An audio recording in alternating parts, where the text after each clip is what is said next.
My father's birth month, my birthday, and the year of his first child. The year I was born. The trunk clicked open. Inside were things that made no sense together.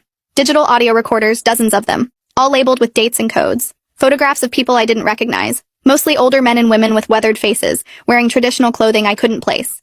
Maps marked with coordinates and notes in my father's handwriting.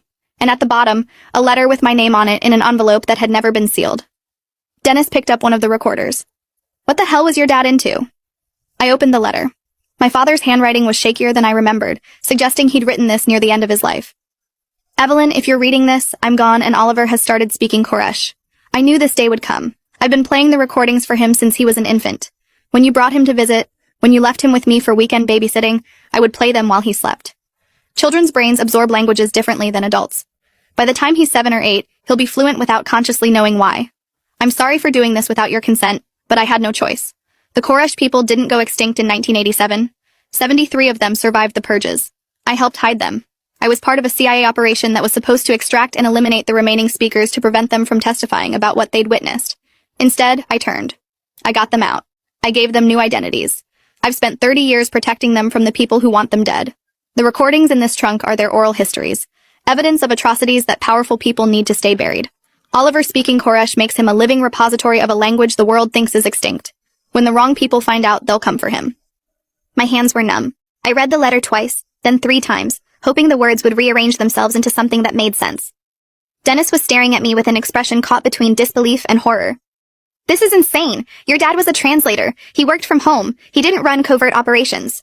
I picked up one of the recorders and pressed play. A woman's voice filled the basement, speaking in the same language I'd heard Oliver use. The rhythm, the clicks, the tonal variations. It was unmistakably Koresh. Then the voice switched to accented English. My name is Tamara Kovostova. I am 63 years old. I am the last of my family. In 1985, soldiers came to our village. They said we were spies because we could speak the old language, because our grandparents had written down what they saw during the war. They said our knowledge was dangerous. They killed everyone. I watched my children die. They would have killed me, but a man came. An American man who spoke our language badly but with kindness. He said he could save some of us if we agreed to never speak our language again, never tell our stories. He said he was betraying his country to save us. That man was Robert Reeves.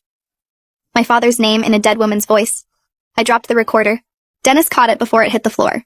He turned it off and set it down gently. Evelyn, we need to call someone. The police or the FBI or, I don't know, but we can't just sit on this. I shook my head, already pulling out my phone. My father's letter says when the wrong people find out. That means they don't know yet. But Mrs. Pemberton does. She recognized the language. She has videos of Oliver speaking it. If she tells anyone or if she's already told someone... Click the link in my bio to get the full story for free.